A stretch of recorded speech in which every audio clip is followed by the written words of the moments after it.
গণমাধ্যমের ভূমিকাটা আসলে কি হতে পারে এই সব ধর্ষণের ব্যাপারে অ্যাওয়ারনেস সৃষ্টি করতে, বা একটি ঘটনা ঘটে যাওয়ার পর কিভাবে আসলে সেখানে মানুষকে উদ্বুদ্ধ করা, বা প্রতিবাদ তো আমরা রাস্তায় দেখতে পাই, সরকারকে কিভাবে সচেতন করা যায় বা সাবধান করা যায়?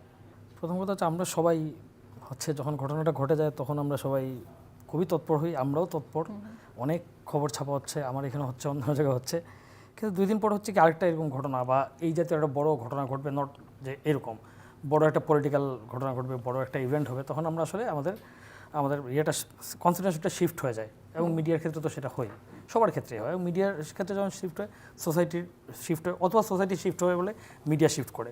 তো বিষয়টা হচ্ছে এরকম, আমাদের দেশে আসলে ঘটনা কি, এই ঘটনার পর ধরুন এরকম একটা ঘটনার বিচারের দাবি, আসিয়ার ঘটনাটা কতদিন আগে, বেশি দিন আগে না তো, এই 1.5 বছর আগে ঠিক এরকম হয়েছিল, এরকম নৃশংসতাই ছিল, এরকম ঘটনা হয়েছিল। আমি যেটা মনে করি যে এটা সংকট আসলে সমাজের, আমাদের সমাজের মধ্যে আমাদের নানা রকম সংকট, অবক্ষয়, মানুষের বিকৃতি, চিন্তার জগৎ উদ্ভ্রান্ত, তীব্রতা, উগ্রতা, মানে সব কিছু মিলে সহনশীলতা, মানে মানুষ আসলে এটা, আমাদের সোসাইটিটা আসলে এমন একটা জায়গায় চলে গেছে যখন আসলে শুভ কিছু, ভালো কিছু এইটা আর এখন সমাজে প্রিভেল করে না আসলে। সো সেই জায়গা থেকেই এইসব বিকৃতি মানুষের মধ্যে তৈরি হয়েছে, নৃশংসতা মানুষের মধ্যে তৈরি, এটা তো আছেই। আপনি দেখেন, আমি গত 7 দিনে 4টা এরকম ঘটনা ঘটেছে, একটা শিশুকে হত্যা, তার মানে ভাবা যায়। এবং শিশুকে হত্যাকে মানে কি, আপনি দেখবেন এই হত্যাগুলো হচ্ছে যে প্রফেশনাল ক্রিয়েটা করছে না, আপনার আমার মতো মানুষ, মানে যাদেরকে আমরা মানুষ বলে মনে করছি তারা করছে, কিন্তু এর যে নিষ্ঠুরতা সেটা সিরিয়াল কিলার চেয়ে কখনো কোনো ভয়ঙ্কর।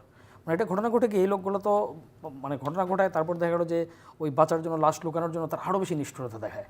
এবং তখন মানে আমাদের মধ্যেই তাহলে এরকম সিরিয়াল কিলার মানসিকতার, সিরিয়াল রেপিস্ট মানসিকতার লোকজন লুকে আছে সমাজের মধ্যেই। তারা কেউ কিন্তু দেখবেন যে তার যদি আপনি যান ফেসবুকে বা তার দেখবেন যে সেও ভালো কথা বলে, সেও হয়তো আরেকটা ঘটনার সময় চেয়েছে, সেও হয়তো সুন্দর কোট দিয়ে করছে, সব কিছু কিন্তু তার এরকমই। তো তার মানে এই জায়গাটা কত গভীরে প্রযুক্ত। সাধারণত কোনো একটা জায়গায় যে এরকম ক্রাইম যখন হয়, যে ক্রাইম জোন থাকে, ক্রিমিনাল থাকে, ক্রিমিনাল রেকর্ড থাকে, আমাদের খুব সাধারণ মানুষরা যাদেরকে আমরা চিনতে পারি না, দেখতে পারি না, তারা এরকম ঘটনা ঘটছে। এটা হচ্ছে সমাজের সামগ্রিক অবক্ষয়, এবং সেই অবক্ষয়ের পিছনে অনেকগুলো কারণ জড়িত। বিচার হইতে হবে, বিচার খুবই জরুরি। কিন্তু আমার কাছে কখনো মনে হয় যে আমরা কোনো ঘটনা ঘটলে খুব তাৎক্ষণিক রিয়াকশনে এক্ষুনি একে করো, এইটার দিকেও কনসেন্ট্রেশনটা বেশি চলে যায় কিনা। এবং আমাদের দেশে যেটা হয়, বিচারের অনেক ফাঁক ফোকর আছে। এবং আরেকটা সমস্যা কি, পাবলিক পারসেপশনের বিচার আর লয়ের বিচার দুটোর মধ্যে পার্থক্য আছে। আমরা বলবো গ্রেফতার হবে তাৎক্ষণিক, কিন্তু যখন যাবে তখন নানা রকম সাক্ষ্য প্রমাণ ইত্যাদি, এখনকার যে জুরিসপ্রুডেন্স, তো ফলে যেটা হয়, এবং মানুষ যেটা যে দুঃখ ভারাক্রান্ত, যে জীবনের, তাকেও যখন 6 মাস পর কোর্টে যেতে হয়, তাকে যখন এটার উপর প্রমাণ দাখিল করতে হয়, it is a second year to him. মানে এটা তার জন্য আসলে আমরা কিছু ঘটনা তো আমরা জানি ফলো আপ করতে গিয়ে, যে মেয়ে মারা গেছে, সারা দেশ কেঁদেছে, সারা দেশ উত্তেজনা দেখেছে, 1 বছর পর ওই লোকটা ওই উকিলের টাকা জোগাড় করতে পারছে না। This is also reality. ফলে শুধু বিচারের জায়গায়, এই জায়গায় করা উচিত যে এই যে লোকটা শিকার হবে তার বিচারের খরচটা, আমি একদম থেকে বলছি, তার বিচারের দায়িত্বটাও আসলে প্রসিকিউশনের পক্ষ থেকে এমনভাবে করা হবে যাতে ওই লোকের কোনো পেইন না হয়, এটাও ভাবা উচিত। এইসব কারণে হয় কি, আমি বললাম যে এটা কিন্তু ডাবল, ওই ফ্যামিলির জন্য কতগুলো পেইন হয়।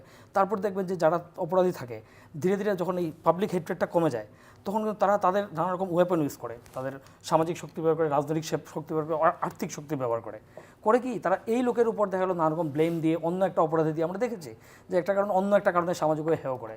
ফলে এরকম একটা ঘটনা মানে ওই ফ্যামিলির উপর চেইন রিয়াকশন তৈরি হয়।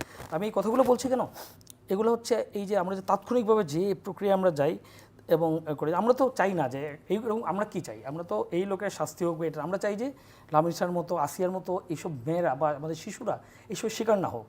এই শিকার হচ্ছে একজনকে শাস্তি দেওয়ার চেয়ে অনেক গুরুত্বপূর্ণ হচ্ছে এরকম পরিস্থিতির যেন তৈরি না হয়, এই জন্য একটা সামগ্রিক কাজকর্ম করা। এবং আমি মনে করি আমাদের দেশে যে শিশু সমাজ কল্যাণ মন্ত্রণালয়, আমার কাছে মনে হয়, বা আরও যারা কাজ করে, তাদের এই বিষয়গুলো নিয়ে এমনভাবে অনেক বেশি কাজ করা উচিত। এবং মেবি টাইম হ্যাজ কাম যে এই ধরনের ঘটনার ক্ষেত্রে কিছু স্পিডি ট্রায়াল, কিছু স্পিডি এক্সিকিউশন, মানে ট্রায়ালের উপর তো, যেমন এটা তো আসিয়ার ক্ষেত্রে তো ট্রায়াল হয়েছে, রাইট, মানে তার বিচার হয়েছে, মানে একভাবে তো হয়েছে, কিন্তু সেটা কি করা যায় এগুলো নিয়ে ভাবা যেতে পারে। কিন্তু আমি আবার বলি, আমার কাছে মনে হয় এই তাৎক্ষণিক তীব্রতা কখনো আমাদেরকে আসল ঘটনা থেকে, এই যে লার্জার যে ভিউ পয়েন্ট, সেই দৃষ্টিটা আসলে আমাদের দেখতে দেয় না। না হলে সমাধান হবে না। বিচার করে 100 লোককে মেরে ফেলেন, কিন্তু তার জন্য গুরুত্বপূর্ণ হচ্ছে নেক্সট এরকম একটা ঘটনা না ঘটা।